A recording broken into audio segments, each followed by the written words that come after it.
me so hot, my desire blocks out the sun. I try to keep it in line, maybe I'm just not the one. But you know I would, but you know I would, but you know I would keep it undercover. We could have each other, but you know I would, but you know I would only let you down. You know I'm gonna change. Things just don't stay the same no more, no more. You know I'm gonna break. You know I'm gonna break your fading heart. But it's over, it's over, it's over now.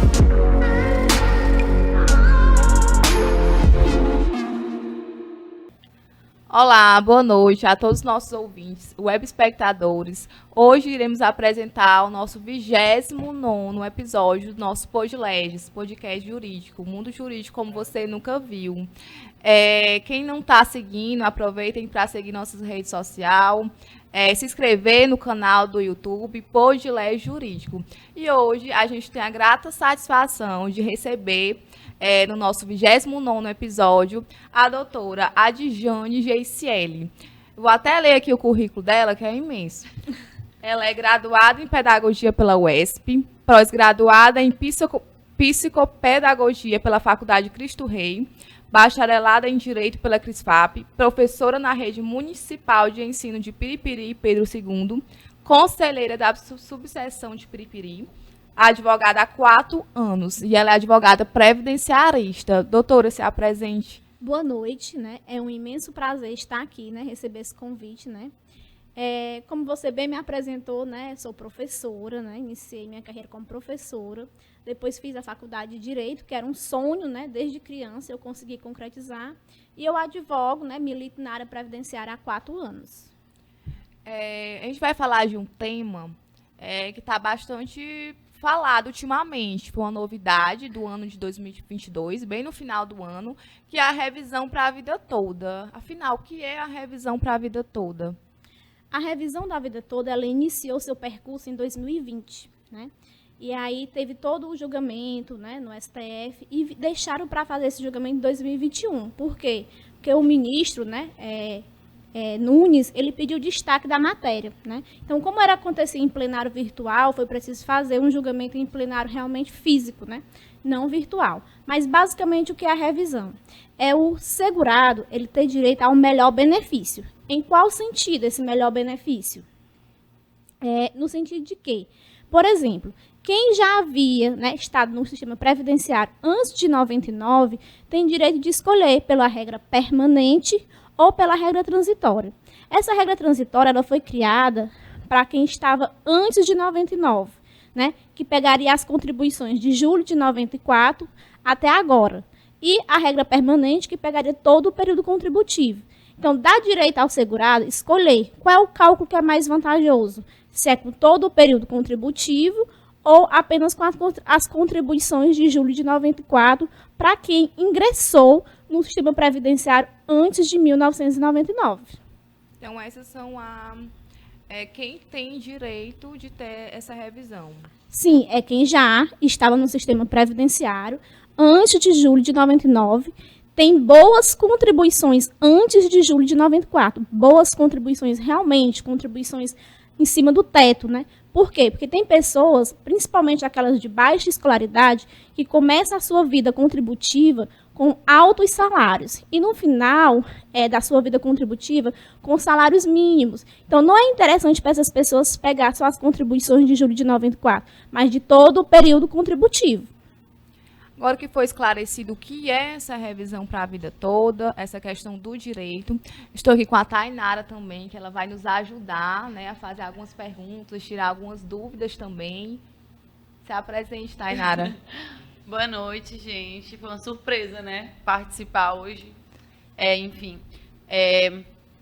Me chamo Tainara, tenho um bacharelado em Direito pela CRISFAP e vou fazer uma pergunta para a doutora Adjane. Que eu acho que é uma das perguntas mais polêmicas, né? Quem tem direito à revisão, a partir de que tempo que a pessoa tem direito e quem não tem esse direito. já para descartar e não ir atrás, né, e saber se tem ou não o direito. Assim, tem direito à revisão aquelas pessoas que se aposentaram há menos de 10 anos, ou então recebem um benefício previdenciário, auxílio-doença, aposentadoria por idade, né, todos os tipos de aposentadoria, pensões. Só não vai ter direito à questão do salário-maternidade, porque o cálculo é diferente. Mas para você ter certeza que você tem direito, você tem que buscar um advogado previdenciarista para que ele possa realmente realizar os cálculos, verificar um caso concreto, realmente, quando vai começar a contar esses 10 anos, porque tem um período de contagem específica. Então, é dessa forma que a pessoa vai saber se tem direito ou não. Você pode explicar para a gente mais ou menos como acontece o cálculo, como esse cálculo é feito? A partir de que tempo a pessoa, vamos supor, desde 1994. Aí como mudou agora, né? Queria que você explicasse assim, mais ou menos a base do cálculo. A base do cálculo é a seguinte: você vai ter que pegar, né, todo o processo administrativo dessa pessoa e aí você vai ter que incluir nesse cálculo as contribuições antes de julho de 94. Porque até então, essa pessoa só foi feito o cálculo, o INSS só realizou o cálculo a partir de julho de 94. Sempre existiu essas duas regras, mas o sistema do próprio INSS só realiza o cálculo de 1994, né? E nem sempre esse cálculo é mais favorável. Então, eu vou ter as duas regras e eu vou ter que analisar o que é melhor para o segurado. A regra a partir de julho de 94 ou antes de julho de 94, para que o segurado ele possa ter direito à escolha do princípio que diz do melhor benefício. Aposentei há mais de 10 anos. Posso pedir a revisão da vida toda? Não, há mais de 10 anos não, porque o período, né, decadencial é 10 anos. Mas veja bem, por isso que eu digo a importância de buscar um advogado. Ela aposentou há 10 anos, mas a gente só começa a contar a partir do saque do primeiro benefício. O primeiro dia útil, mês útil, após o primeiro saque do benefício. Por isso que eu digo da importância de buscar um advogado previdenciarista, porque tudo tem que ser analisado, cada caso é um caso, né? Analisar a documentação, analisar como foi feito esse processo administrativo, quais foram os períodos que o INSS utilizou. Não dá para dizer que uma pessoa tem direito ou não, sem analisar a documentação e analisar esse processo de concessão feito pelo INSS. Doutora, vale ressaltar essa questão de pessoas ficarem prometendo e muitas pessoas entregarem documentos, né? Sim, infelizmente, né, com toda essa boom que, né, a gente pode dizer assim, que a revisão causou na mídia, entre os advogados, existem, né, pessoas ligando para segurados, dizendo que a pessoa vai receber 5 mil, 10 mil a mais, já colocando como a pessoa tivesse o teto antes de 94. Cuidado, porque só posso dizer se uma pessoa tem direito ou não após a análise documental, após a realização dos cálculos. Por quê? Porque corre o risco de eu entrar com a revisão da vida toda hoje, tanto no administrativo, e o INSS vai revisar todo o processo administrativo. Então, se ele encontrar alguma falha naquele processo que ele realizou, alguma fraude, alguma coisa, pode até mesmo cortar o benefício ou então diminuir o valor. Então, é um cálculo de grande responsabilidade. Por isso eu digo, sempre procure um advogado da sua confiança e um advogado previdenciarista que realmente tem entendimento sobre essa matéria. E sobre a documentação para a revisão da vida toda? Que documentos, tem algum tipo de documento que é diferente dos demais, aposentadoria, BPC? Tem algum documento que diferencia? Sim, basicamente a gente vai precisar de todas as carteiras de trabalho, né? Todas as carteiras de trabalho a gente vai precisar dessa pessoa, vai precisar da cópia do processo de concessão dessa aposentadoria. Como são contribuições muito antigas, muitas vezes elas não constam no CNIS, né, no Cadastro Nacional de Informações Sociais. Então, eu vou precisar de ficha financeira, extrato de FGTS.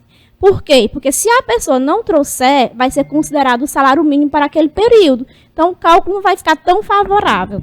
Então, é necessário toda essa documentação para que eu possa comprovar essas contribuições. E como aumentar a aposentadoria com a revisão da vida toda? Somente através de cálculos, eu vou, né, novamente vou saber se é favorável ou não.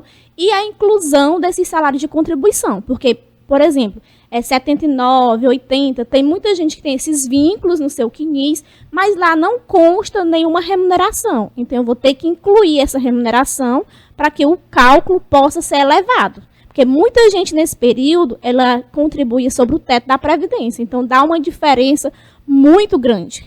Principalmente aquelas pessoas que foram aposentadas com divisor mínimo, né? Fator previdenciário, que nessa época de 99 já foi utilizado. Então, isso tudo é uma análise bem concreta, né, realmente, a cada caso, mas basicamente essa documentação que a gente vem pedindo. E tem muita demanda já, né? Já, É uma muita novidade, procura. Mas tem muita gente que ainda não sabe ainda, não sabe como é que faz, mas o primeiro passo, como a doutora Adjane falou, realmente procurar um profissional especialista na área previdenciária. Sim, o primeiro passo é buscar esse advogado especialista da sua confiança, né? Porque eu sempre falo, né? A relação cliente-advogado é uma relação de confiança. E trazer, claro, toda a documentação que o advogado pedir para que ele possa realmente fazer os cálculos. Porque tem pessoas que não é favorável, né? Diminui o valor, inclusive. Mas tem pessoas que, como alguns clientes que eu já realizei o cálculo, aumenta 4, 5, 6 mil na sua aposentadoria. De um cliente meu mesmo, que ele recebia apenas R$1.000, vamos dizer, quando eu fiz os cálculos e incluí todos os períodos que não constavam no CNIS, subiu para um teto de 3, 4 mil reais. Então, é uma diferença muito grande. Para ele aí de 2023. Isso, é um presente. E hoje aqui o nosso podcast é só mulher. Você tem alguma coisa mais que você queira falar sobre a revisão da vida toda, que a gente não perguntou? Eu queria fazer uma pergunta, fiquei curiosa. Assim, de cara, uma profissão, alguém que contribuiu naquela profissão a vida toda, né? Como se vamos para uma professora, que não teve essa revisão, ela poderia buscar, assim, esse direito da revisão? Tipo, Sim, ela foi sim. aposentada num salário menor e ela sendo uma profissão de professora, né? Que eu acho que é uma das mais conhecidas. Professora, é médico, vamos supor, essas pessoas que contribuíram alto, né, naquele tempo, que não tiveram esse direito. Elas podem, de cara, assim, já saber que poderão ter o direito ou não. Ou tudo é no cálculo. Tudo no cálculo e a questão do tempo também, né? Que a gente chama de período decadencial. Tem que ver há quanto tempo essa pessoa recebe esse benefício. Há mais de 10 anos o direito já decaiu, né? Essa pessoa não tem mais direito de pedir essa revisão da vida toda. Ah, entendi. O dia, de fato, que a pessoa recebeu o primeiro salário, né? Depois que ela conseguiu se aposentar, conta desse dia. Não, por exemplo, eu me aposentei, vou dar um exemplo, né? Me aposentei em janeiro. Eu recebi meu primeiro salário, vamos dizer hoje, dia 2. Só vai contar a partir do primeiro dia útil do mês subsequente, né? Em março, por exemplo. 1º de março, vamos dizer, né? Vai contar para que possa contar os 10 anos. Ah, entendi. Então, se for 9 anos e 9 meses... Ainda dá para entrar com a revisão. Claro, se o cálculo for favorável. Nunca se aventurar, né? Entrar com um pedido de revisão sem antes realizar um cálculo, né? E o que está, como a Cristiane disse, eu queria acrescentar alguma coisa, né? O que está acontecendo é o quê? Que essa revisão, no início, nós, advogados, entendíamos que não era necessário o prévio requerimento administrativo, né, da entrada no INSS. Mas as últimas decisões, os juízes, eles já vêm pedindo que seja dada a entrada desse prévio requerimento administrativo. Por quê? Porque nós não entendemos assim porque é apenas matéria de direito. Agora, se eu for, né, incluir remunerações, aí sim, eu necessito fazer primeiro esse requerimento ao INSS para dar direito ao INSS a consertar esse meu CNIS, né, que é o Cadastro Nacional de Informações Sociais. Gente, eu vou falar também de um tema aqui. A doutora Adjane já respondeu aqui na minha caixinha de perguntas e ela vai responder aqui também. E vocês vão assistindo aqui no YouTube, no Instagram, sobre a questão de quem pode receber o auxílio maternidade, o que tem que fazer para receber esse auxílio. É assim, a gente tem que fazer a divisão, né? O segurado urbano, o segurado rural, né? Desempregados também. Tudo começa pela questão se você está no período qualidade segurada, né? Se você está empregada, você tem direito a receber. Se você está desempregada, mas ainda está naquele período, né, que a gente chama de período de graça, também é possível receber. Mas a maioria desse tipo de benefício, quem tem mais dificuldade, saber se tem direito, como faz, são os trabalhadores rurais, né? Então, eles não contribuem diretamente para o INSS, mas eles têm que comprovar através de provas. Que provas são essas? É DAP, PRONAF, contrato de parceria, né? Aquela certidão eleitoral que a pessoa é lavrador. São vários tipos de provas para você comprovar que realmente essa mãe, ela trabalha, né, na roça, podemos dizer assim, né? E essa comprovação ela tem que ser muito anterior ao nascimento da criança. Não adianta eu, por exemplo, a criança nascer hoje e eu tenho documentação de hoje que eu sou rural, né? Não vai contar. Muita gente usa só a questão do talão de luz, porque é rural. No caso, tem só o talão de luz que é rural. Aí eu tenho algo que eu comprei, digamos, enxada, essas coisas, vale? É um meio de prova, mas é um meio de prova, gente, muito fraco, né? Tem que ter provas mais fortes. Quais são as provas fortes que a gente diz? Provas que realmente qualificam, né? É uma DAP, que agora é a CAF, né, que está sendo utilizada. É um contrato de parceria com o dono da terra, ou caso, então... aquele documento do INCRA, né? O INCRA, quando a pessoa é o dono da terra mesmo, né? Mas, por exemplo, eu sou o dono da terra e você trabalha na minha terra. Eu faço um contrato de parceria no cartório dizendo que você trabalha na minha terra, né? Eu deixei você trabalhar através, por exemplo, de me pagar através de produção, por exemplo, quanto tempo vai durar aquele contrato. Aí a pessoa vai ao cartório, né? Reconhece lá a firma direitinho para que possa dizer que está trabalhando naquela terra. É o contrato de parceria que a gente chama, porque nem todo mundo é dono proprietário, né, realmente daquela terra, né? Então eles têm os contratos de parceria rural. E quando você, a questão de ser, recebe o salário e você já trabalha 1 ano, 2 anos de carteira assinada, contribuiu, nesse caso você também tem o direito, né? Se você contribuiu e a questão da contribuição, se você está na qualidade segurada, porque assim, após, por exemplo, se eu estou trabalhando, eu estou na qualidade, eu posso pedir, né? Mas tem um tempo, assim, um lapso? Tem, né? Agora, esse lapso temporal vai depender de vários fatores. Por exemplo, se eu trabalho e hoje estou desempregada, eu tenho que ver quantas contribuições eu tenho, porque eu posso aumentar essa minha qualidade, né? Esse período de graça. Eu tenho que ver se eu recebi seguro-desemprego, porque também vai aumentar. Então, o direito previdenciário, ele é muito assim, você tem que analisar caso a caso. A gente responde algumas perguntas de forma genérica, mas eu só posso te dizer assim, concretamente, se eu ver o CNIS, né, daquela pessoa, né? Se eu ver, porque assim, tem muita gente que chega ao escritório e diz, mas eu trabalhei tanto tempo. Quando a gente vai ver a contribuição não conta no CNIS. Ou então, ela acha que a empresa estava repassando, mas não estava. Então, é muita questão do atendimento, realmente, o direito previdenciário. Porque, assim, tem muitas pessoas, mas... recebeu. Por que o meu tá demorando? Isso. O dela deu entrada tem 2 anos, ou 2 meses, e eu não recebi. E ela que tem mais tempo recebeu, menos tempo recebeu, né? Você tem algum caso assim no estado que já aconteceu assim no escritório? Eu já, de um caso de LOAS, né, que eu fiquei surpresa que ele foi concedido em menos de 4 horas, né? A gente protocolou um 12 idoso, quando com 4 horas foi feita a concessão. Então, uma coisa assim, bem recorde, assim, de aposentadorias que já foram concedidas em menos de 2 dias, né? Tem casos que acontecem. E por que é que isso acontece? Porque tem algumas pessoas que realmente têm a documentação completa.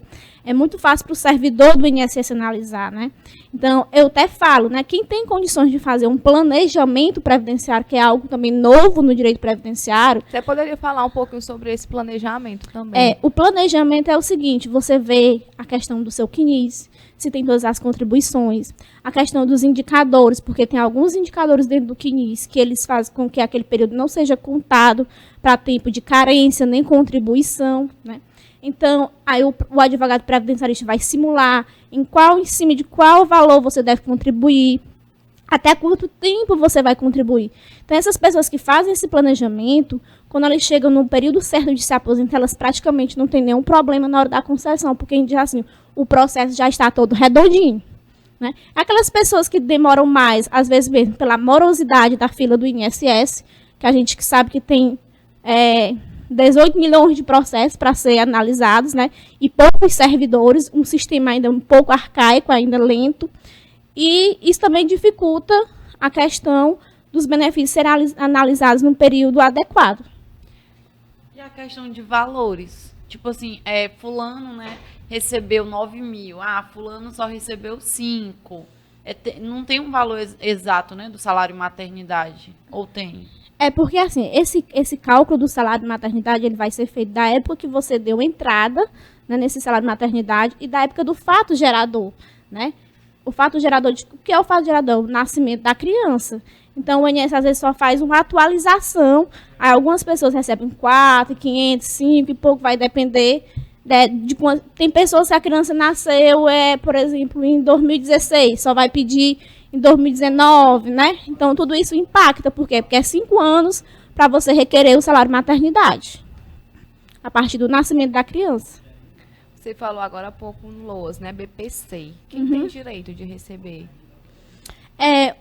O LOAS, as pessoas confundem um pouco, né? Achando que é um benefício previdenciário, mas, na verdade, ele é um benefício assistencial que o INSS ele administra. Então, quem tem direito é a questão da miserabilidade social, primeiro princípio, né? E também a gente divide ele no BPC idoso e no do deficiente, né? O deficiente são aquelas pessoas que têm realmente uma barreira, alguma barreira que a pessoa não pode conviver na sociedade da mesma forma que as demais, né? Há algumas deficiências que dão direito, né? Não é só a doença em si, mas é como essa doença ela vai impactar na questão do convívio com as outras pessoas, na acessibilidade a todos os meios como os outros têm também. Já o idoso é a pessoa ter 65 anos e a questão da miserabilidade, realmente não ter como sobreviver. Porque eu nunca contribuí, mas eu quero me aposentar. Eu quero receber esse benefício. Se eu nunca contribuí, eu posso receber algum tipo de benefício? Aí vai entrar na questão do LOAS, né, por idade. Porque se você nunca contribuiu, você não tem como comprovar que é lavrador, não tem provas, a gente tem que ir pela via do LOAS, né? Ou então, doutora, fazer o planejamento, Ou né? então, se ele tiver tempo, né, se não for uma pessoa já de uma idade avançada, fazer um planejamento e começar a verter as contribuições para o INSS. Que é a importância do Que é a planejamento. importância do planejamento previdenciário. Doutora, como você é advogada previdenciarista, você queria falar, gostaria de falar de algum outro benefício previdenciário? Qual é a maior demanda que você recebe hoje no seu escritório? A maior demanda hoje é LOAS, né? Imaginei. É LOAS e as questões dos benefícios rurais. E eu queria deixar um alerta para essas pessoas, né, dos benefícios rurais. Porque muitas pessoas ainda têm aquela mentalidade, eu tenho documentação. E qual é a documentação? Ele chega só com o seu RG e com a carteira de trabalho, com a certidão eleitoral e acha que só aquilo vai dar certo. Então, busque realmente as provas. Tem pessoas que você vê realmente, Cristiano, que são lavradores pelo aspecto físico da pessoa, mas quando você vai buscar os meios de prova, aquela pessoa não tem. A pessoa não sabe como é, não tem um comprovante de sementes, não tem uma DAP. A gente fica até com dó, porque a gente vê que aquela pessoa realmente tem direito. Então, aquele processo vai ser mais dificultoso para a gente conseguir administrativamente. Muitas vezes a gente consegue judicial por conta realmente que a pessoa tem domínio quando o juiz faz as perguntas, faz a entrevista, pelo aspecto físico, né? Na via judicial, quando chega na audiência, o juiz, ele faz todas essas perguntas, se você é lavrador, você vai saber responder, né? Isso, exatamente. E muitas vezes, querendo ou não, né, a gente não pode dizer que é só o aspecto físico, né? Porque tem pessoas também que acham que a pessoa que é lavrador tem que ir todo rasgado, tem que, né? Não é só isso, é realmente a questão da pessoa saber qual é o tempo que vai plantar, qual é o tempo que vai colher. É o domínio da profissão, né? Que se você trabalha naquilo, você sabe falar sobre aquilo, né? Com precisão. Você gostaria de falar mais sobre algum... eu ia me esquecendo. Falar um pouquinho sobre o auxílio-doença, gente. Porque tem pessoas que têm muita dúvida sobre isso, né? E ele tem que ser renovado. Tem um período para renovar essa questão do auxílio-doença. É o que a gente chama período de prorrogação, né? Quando está com 30 dias, né? Que está para 15 dias. Quer dizer, perdão, antes de cessar, você tem que fazer pedir a prorrogação daquele benefício, né? Para que ele não seja cessado. Mas o ideal primeiro é você realmente fazer a perícia, né? Levar exames atualizados, laudos atualizados, para comprovar realmente a sua doença. Aí, durante esse período, quando a pessoa é concedida, ela tem que ver a questão do período de prorrogação, que a gente chama, né?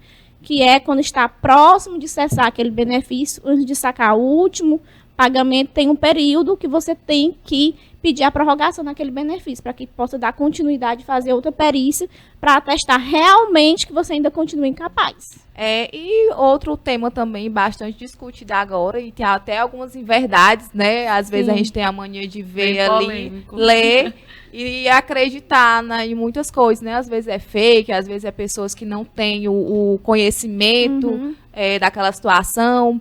Sobre o auxílio reclusão. O auxílio reclusão só tem direito quem está contribuindo. Por exemplo, você tem uma pessoa que foi presa hoje. Ela trabalhava, ela contribui para o INSS, contribui. Ela estava no período que a gente chama qualidade segurada? Estava. Então, a família daquele segurado vai ter direito a receber esse auxílio reclusão. Agora, não é só a pessoa ir preso, né? Não, tu foi preso hoje, nunca contribuiu para o INSS, não tem como comprovar que era lavrador, não trabalhava na roça. Então, não tem como receber. Só recebe esse benefício quem realmente contribui para o INSS. Pode continuar, que a gente lhe interrompeu aqui para falar sobre o auxílio reclusão, né? Então, gente, eu só queria dizer que, para as pessoas ficarem bem atentas, sempre buscar a ajuda de um advogado realmente previdenciarista, nunca entregar a sua documentação para pessoas que você não confie, né? Realmente buscar sempre a ajuda de um profissional. É muito importante buscar a ajuda de um profissional, porque o direito previdenciário ele é muito específico, né? Ele é uma área que todo dia vem mudando. Hoje pode ter um entendimento, amanhã já mudou. Então, é por isso a importância de buscar sempre um advogado previdenciarista de sua confiança. Muito bem. Acredito que o nosso intuito foi atingido, que é levar assuntos jurídicos de qualidade para as pessoas. Hoje a gente falou de alguns temas bem relevantes de direito previdenciário com a especialista, a advogada, a doutora Adjane, né? Advogada previdenciarista. Muito obrigada, doutora. Agradecer também a Tainara também. E, gente, muito obrigada. Eu que agradeço o convite, né, me colocar à disposição, né, quando vocês precisarem para elucidar alguns assuntos, né, previdenciários, estou aqui à disposição. Quero falar agora dos nossos parceiros, Vitória Barroso Turismo, Made Pedras, Pizzaria Predileta, DC Energia, Online Telecom, Crisfap e Concebe Empreendimentos. Tá aqui passando na tela, gente. Mas a gente tem que falar também, né? Agradecer a todos os nossos ouvintes, telespectadores. Quem não se inscreveu ainda no nosso canal do YouTube, se inscreva. Siga nossas redes sociais, Instagram. A gente também está no TikTok. Assim, ative lá o sininho das notificações. E daqui a pouco, né, 7 horas, vai ao ar o nosso 29º episódio. E muito obrigada. Beijos e até mais.